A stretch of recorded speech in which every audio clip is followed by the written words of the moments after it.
September 19th, 2024, 2:37 in the afternoon. A Kentucky judge settles into his chair inside his chambers at the Letcher County Courthouse. It's a normal Thursday. There were hearings that morning, a lunch with colleagues nearby. Nothing unusual. But something is about to happen inside that room that will shake this small Appalachian town to its foundation and raise questions that nobody, not investigators, not prosecutors, not even the man they arrested, has fully answered. At 2:52 p.m., a shot is fired, then another and another. The man pulling the trigger is not a stranger. He is not a criminal with a record. He is not someone who broke into that courthouse. He is the sheriff. To understand what happened inside that courthouse on September 19th, 2024, you first have to understand Whitesburg, Kentucky. Whitesburg is a small city of fewer than 2,000 people, tucked into the mountains of Letcher County in the far eastern corner of Kentucky, close to the Virginia border, roughly 100 miles southeast of Lexington. This is a coal country, Appalachian country, the kind of place where everybody knows everybody, where a handshake still means something, and where the same names show up in government, law enforcement, and the courthouse generation after generation. In a town this size, the sheriff and the district judge aren't just officials. They are the face of justice itself. And for years, the face of justice in Letcher County wore two names. Kevin R. Mullins was born in Pikesville, Kentucky in 1970. He earned his undergraduate degree at the University of Kentucky and his law degree at the University of Louisville School of Law. He came back to Letcher County and started his legal career as an assistant Commonwealth attorney in 2001, a prosecutor. In 2009, he was appointed district judge for the 47th Judicial District by then-Governor Steve Beshear. He won the election the following year and kept winning after that. By 2024, Kevin Mullins had been the judge of Letcher County for 15 years. He was 54 years old. Sean Michael Stines, known to everyone around him simply as Mickey, was born in Whitesburg in 1981. He grew up in the county. He became a sheriff's deputy, and for years before, he ran for office. He worked as a court secretary officer for the Letcher County Sheriff's Office, right there in that very courthouse, guarding those very chambers. In 2018, Mickey Stines ran for sheriff. He won. He ran again in 2022. He won again. The sheriff of Letcher County, the district judge of Letcher County, two men who had worked in the same building, walked the same halls, eaten at the same local restaurants for years. On September 19th, 2024, they went to lunch together. And a few hours later, one of them was dead. The morning of September 19th was unremarkable. Judge Mullins had a full docket. Mickey Stines, as he often did, moved to the courthouse in his capacity as a sheriff. At some point during the day, the two men, along with a small group of co-workers and friends, walked down the street to a local restaurant called Streetside Grill and Bar, within walking distance of the courthouse and the county jail. Those who were there said nothing seemed wrong. No argument, no tension. But there was this one moment that stood out. According to testimony from a Kentucky State Police detective at a later hearing, during that lunch, Judge Mullins turned to Mickey Stines and asked him something. He asked if they needed to meet privately. Those who heard it didn't think much of it at the time. They would think about it a lot afterward. That afternoon, surveillance footage from Judge Mullins' chambers tells the rest of the story. It's a camera with no audio, just silent footage. But what it captured is haunting. At 2:37 p.m., Judge Mullins sits down at his desk. There are already a couple people in the room with him. A fourth person joins. Then, at 2:39, Sheriff Mickey Stines enters, along with a local pastor and addiction recovery worker named Michael Clark. What happens next is chilling. Stines motions to the other people in the room. They leave. He closes the door behind them, sealing himself alone in the room with the judge. For several minutes, the two men sit together and talk. You can't hear a word. Then, Stines gets up. He walks to one door, then another, checking them. He sits back down. He picks up his own phone and appears to try making 2 FaceTime calls. He doesn't get through. Then, and this detail is critical, Stines points to Judge Mullins. The judge hands Stines his own cell phone. According to investigators, Stines then types a number into the judge's phone. He was trying to call his daughter. The number was saved in the judge's phone. Why would his daughter's number be saved in the judge's phone? That question has never been answered. Whatever Stines saw or didn't see on that phone, it appears to have been the breaking point. He tosses the judge's phone back onto the desk. He stands up. He lifts his shirt. He draws his weapon. At 2:52 p.m., he begins firing. Mullins raises his hands. He tries to take cover behind his desk. He crouches. He ducks. According to the Kentucky State Police detective, who testified at a preliminary hearing, Stines fired 2 shots initially. Then, he reached around the desk and fired again. And then, as he appeared to be leaving, he looked back. Mullins was still moving on the floor beneath his desk. Stines fired 6 more shots. 9 shots total. 7 of them while Judge Kevin Mullins was already on the ground. Mickey Stines then walked out of the courthouse, onto the street, and surrendered to law enforcement without a fight. A responding deputy saw him walking away with what was described as a blank look on his face, ignoring questions. When he was taken into custody, he reportedly told officers, "Treat me fair." After 4 p.m. that day, dash cameras show officers And leading then Mickey Stines he said out of the something courthouse else, in handcuffs something to a waiting strange. cruiser. He said And that then he you would hear not be his voice safe once he talking left with the that building. troopers. Make sure there ain't no weapons or nothing now. There ain't nothing in there, bro. Yeah. Come on now. Right here, open up the back hatch. Come on. Y'all gonna leave me in here and let me die of heat exhaustion? No. I can't get up in there. Come on now. Y'all got carbon monoxide in here. Come on now. Come on. I can't sit like this. Slide sideways. I can't. Come on now. Be fair to me. Here's where the story gets complicated. 3 days before Judge Mullins was killed, just 3 days, Sheriff Mickey Stines sat for a deposition.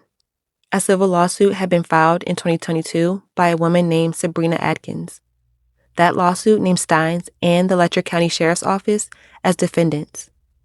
And it was centered on the actions of a former Letcher County deputy sheriff named Ben Fields. Have you seen the video? The allegations in that lawsuit were disturbing. Just him having sex with girls for the bail to get out of jail. Who was having sex? Ben and just some higher ups. What did you see on the video? I mean, I've seen Judge Mullins having sex with a girl. who was the girl? I don't know. Because I don't know a lot of people from Where was it at? in his office, in the judge's chambers. Is that the same place that you were meeting Ben? Is that how you know it was a judge in chambers? And this was Judge who? Mullins. Do you know for sure that was a judge? Yes. I mean, how do you know that's the judge? I've been in front of him. His face is pretty clear on that. According to the suit, Fields had been assigned as Atkins' home incarceration officer, meaning he was responsible for supervising her ankle monitor while she served her sentence outside of jail. And according to Atkins and other women who later came forward, Fields used his power to coerce them into sexual acts.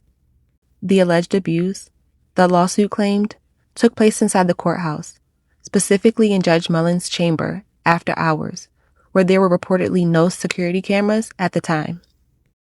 Fields was eventually indicted in 2022. He pleaded guilty to the charges of rape and sodomy. In January 2024, he was sentenced to 7 years in prison and registered as a sex offender. Rape, sodomy, tampering with a prison monitoring device, and perjury. Action by the Kentucky Attorney General's Special Prosecutions Unit prompted the indictment. The indictment says that from July 2021 to January of this year, Fields allegedly tampered with a prisoner's home monitoring device and raped a person he knew was in custody or under house arrest. The lawsuit that named Stines alleged he had failed to properly train Fields and had not adequately responded to complaints against him. In fact, Court documents reveal that Stines had actually recommended Fields for his home incarceration position in the first place. People who were there said Stines seemed visibly distressed. According to court documents, he took 10 breaks during the deposition and told people he was having an episode. And it wasn't just a deposition.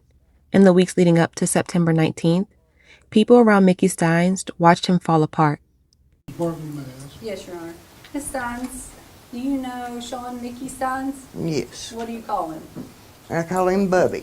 I want to ask you about the date September 18th of 2024. Do you recall the events of that day? Yes, it's the day he stayed all night with me. Okay. And you said that's the day he stayed all night with you. So was it common for Mickey to spend the night with you? No. Why was he going to stay the night with you that night? I think it was going to be just to let his wife and daughter rest, where he had been such a nervous wreck and wasn't sleeping. Okay. You So know. you said he was going to let his wife and daughter rest. Now tell me, Yeah. why couldn't they rest? Because he couldn't sleep and he was wiping the floors, and I guess he was aggravating them, you know. Okay. It's like he hadn't slept in 7 days and nights.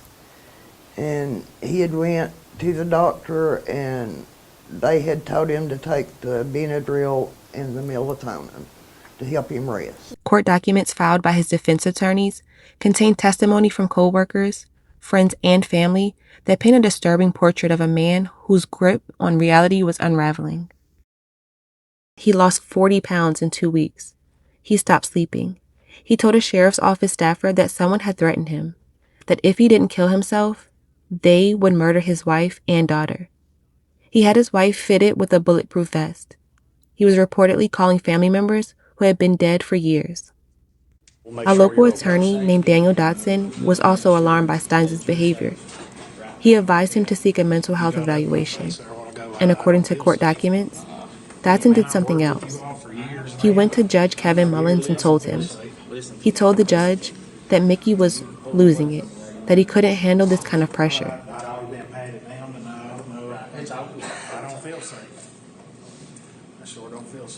The Whitesburg police chief, when asked about Stines in the days before the shooting, reportedly told Dotson, "That son of a bitch has lost his mind."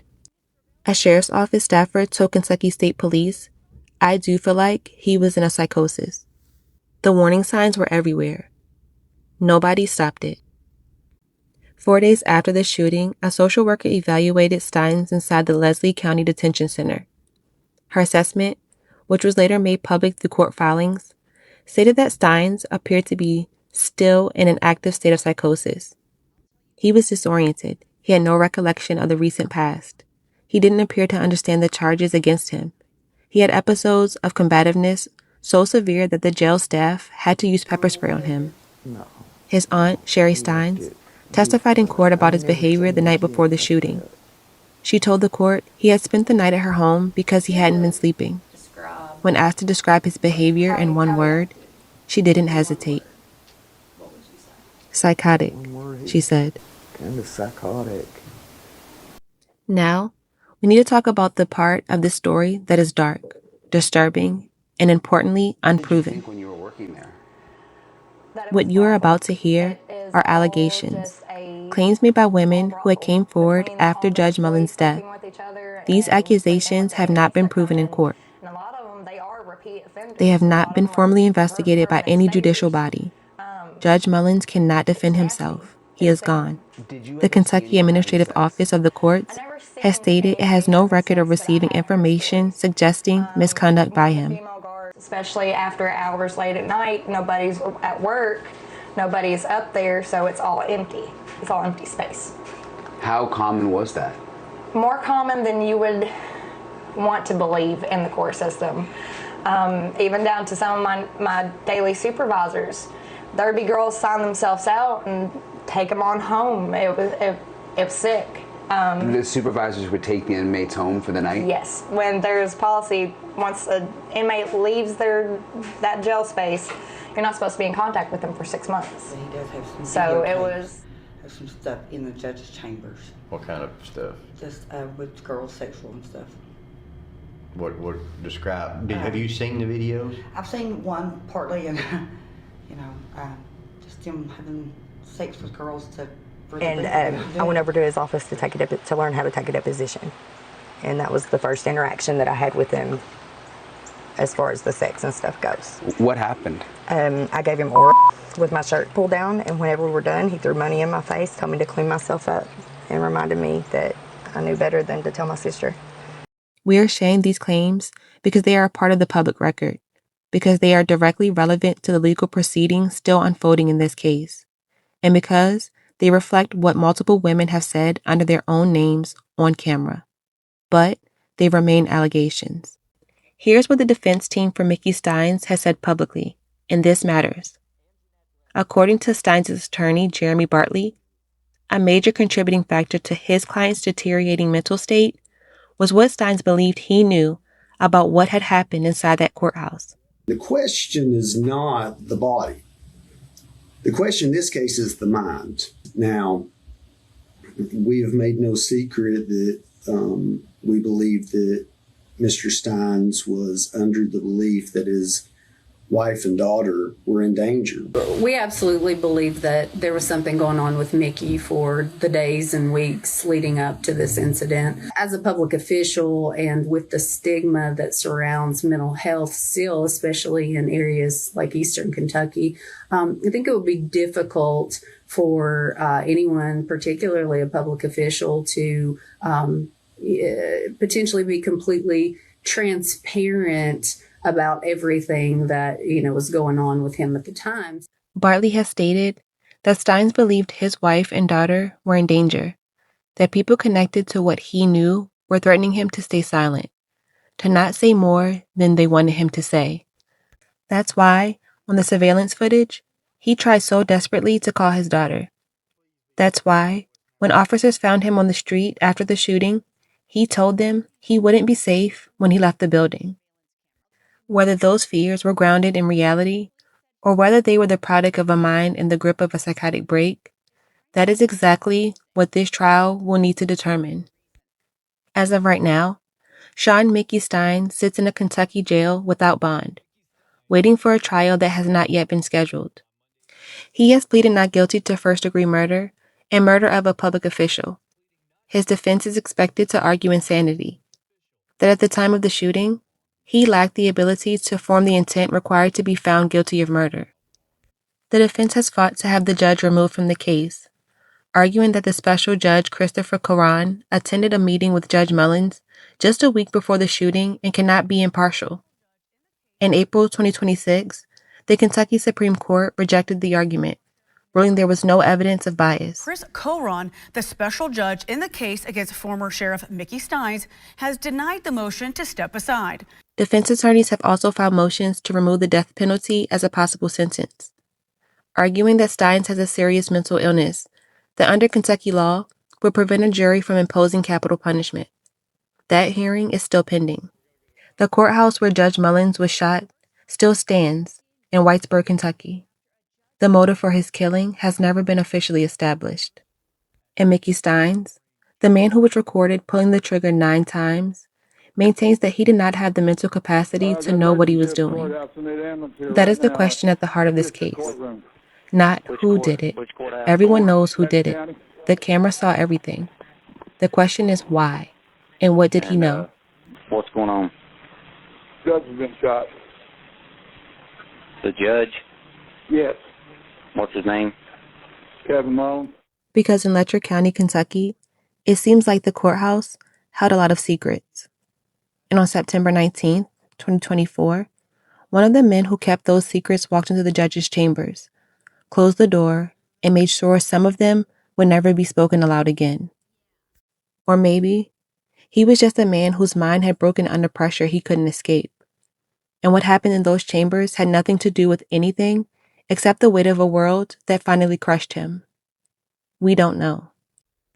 And that is exactly what makes this case one of the most disturbing, complicated, and fascinating true crime stories of the last decade. There is still so much we don't know about this case. We don't know when the trial will happen. We don't know if prosecutors will seek the death penalty. We don't know whether a jury will find Mickey Stines criminally responsible, or whether the insanity defense will hold. And we don't know, maybe we'll never know, exactly what was on Judge Mullins' phone. exactly what Stines believed he saw in those final moments, before he pulled his weapon. What I do know is this. When this case finally goes to trial, the courtroom is going to open up questions about power, corruption, mental illness, and justice in a small American town that has been living with its secrets for a very long time. And when that happens, the Crime Drop will be here. If you want to be here too, subscribe, hit the bell, because part 2 of this story is coming. And if this case is anything like what we've already uncovered, you're going to want to be in the room. I'm Mimi, and this is the Crime Drop. And as always, guys, stay safe.